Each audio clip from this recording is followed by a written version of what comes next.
जम्मू कश्मीर में advisory council के गठन का मुद्दा ना जाने किसने उछाला है और इसका गठन होगा भी या नहीं, लेकिन इस मुद्दे के उछलने से जम्मू कश्मीर की शांत राजनीति में कुछ हलचल जरूर हुई है।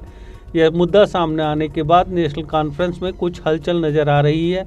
राजनीतिक गलियारों के अनुभवियों का कहना है कि एडवाइजरी काउंसिल का मुद्दा उछाले जाने का एक कारण यह भी है कि जम्मू कश्मीर में पहले ही बिखरे हुए विपक्ष को कुछ और झटके लगाए जाए। जब नेशनल कॉन्फ्रेंस नेता उमर अब्दुल्ला नई दिल्ली गए तो यह चर्चा शुरू हो गई कि वे एक स्पेशल जेट से गए हैं। इस पर उमर ने ट्वीट कर अपनी दिल्ली यात्रा के बारे में कहा कि उनकी दिल्ली यात्रा का राजनीति से कोई लेना देना नहीं है। माइक्रो सोशल साइट ट्विटर पर लगातार ट्वीट कर उमर ने कहा कि पिछले साल अगस्त के बाद उनकी पहली दिल्ली यात्रा के बारे में कुछ भी राजनीतिक नहीं है। आखिरकार 3 अगस्त 2019 के बाद मैं पहली बार दिल्ली में हूं। उमर ने ट्वीट में कहा, मेरी यात्रा के बारे में कुछ भी राजनीतिक नहीं है, चाहे मामले को ऊपर से जोड़ा जाए या कथित तौर पर गठित की जा रही एडवाइजरी काउंसिल के बारे में हो। मुझे कुछ जगह और कुछ मेडिकल फॉलोअप में बदलाव की जरूरत थी और यही वजह है कि मैं यहाँ हूँ। एनसी वाइस प्रेसिडेंट ने कहा कि उनकी पार्टी 5 अगस्त को किए गए बदलावों को लेकर कानूनी तरीकों का इस्तेमाल कर चुनौती देने को प्रतिबद्ध है। उन्होंने कहा कि ना तो तनवीर सादिक और ना ही आगा सैयद रहुल्ला के विचार 5 अगस्त के बारे में सुप्रीम कोर्ट में और सुप्रीम कोर्ट के बाहर एनसी के स्टैंड को बदल सकते हैं। रहुल्ला और तनवीर दोनों मूल्यवान सहयोगी हैं और मित्र हैं। मुझे लगता है कि दोनों एक राय के हकदार हैं और एक दूसरे से असहमत हैं। उन्होंने ट्विटर पर कहा कि प्राइवेट कैपेसिटी में व्यक्त किए गए विचार से 5 अगस्त को लेकर सुप्रीम कोर्ट में और सुप्रीम कोर्ट के बाहर एनसी का स्टैंड नहीं बदल सकता है। आपको बता दें कि केंद्र सरकार द्वारा 5 अगस्त 2019 को आर्टिकल 370 निरस्त करने और जम्मू कश्मीर का जम्मू कश्मीर और लद्दाख के रूप में 2 केंद्र शासित प्रदेशों में बंटवारा करने के खिलाफ नेशनल कॉन्फ्रेंस, पीपुल कॉन्फ्रेंस और J&K पीपुल्स मूवमेंट समेत कई राजनीतिक दलों ने सुप्रीम कोर्ट में चुनौती दी हुई है।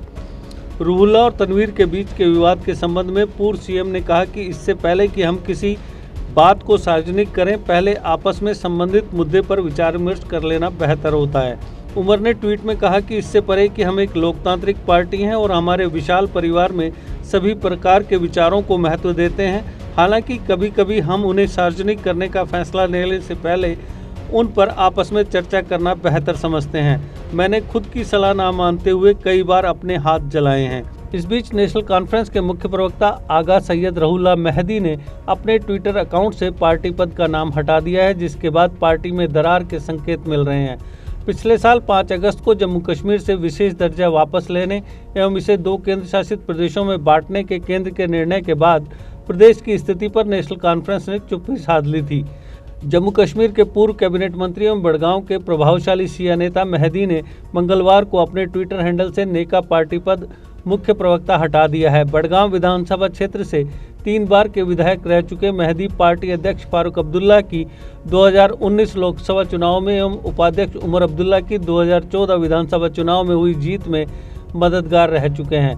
मेहदी ने एक स्थानीय अखबार में जम्मू कश्मीर की मौजूदा स्थिति पर लेख लिखने के बाद अपने ट्विटर हैंडल से पार्टी पद का नाम हटाया है। लेख में उन्होंने पार्टी नेता तनवीर सादिक की एक स्थानीय दैनिक में उनके लेख को लेकर आलोचना की थी। लेख पर टिप्पणी करते हुए मेहदी ने एक के बाद एक किए गए लगातार ट्वीट्स में कहा कि मुख्य धारा के नेताओं का एकमात्र लक्ष्य केंद्र शासित प्रदेश में राजनीतिक प्रक्रिया के तहत चुनाव कराना ही नहीं होना चाहिए, क्योंकि नेताओं की गिरफ्तारी भी इसकी प्रक्रिया का हिस्सा थी। उन्होंने ट्वीट कर कहा, मेरे सहित हमारे कई साथियों को पब्लिक सेफ्टी एक्ट के तहत घर में हिरासत में रखा गया है। मैं उन सब की जल्दी रिहाई की कामना करता हूं, लेकिन मेरा मानना है कि उनकी और हमारी घर पर नज़रबंदी एक राजनीतिक संदेश है और प्रक्रिया ही है।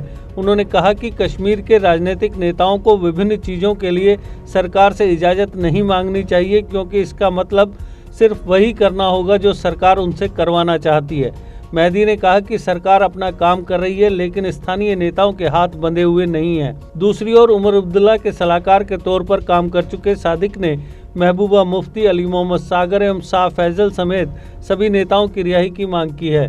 अब देखना यह होगा कि एडवाइजरी काउंसिल के गठन का मुद्दा किसके लिए खुशियां लेकर आएगा और किसके लिए तनाव लेकर आएगा। जेके update is fastest growing media house in J&K with 1.5 crore monthly views. JK Update is a best platform for advertise your brands and services. If you want to advertise your products and services, please contact us on this number. Mr. Sushil Sharma, 705-109-1804. JK Update, update रहें हमारे साथ।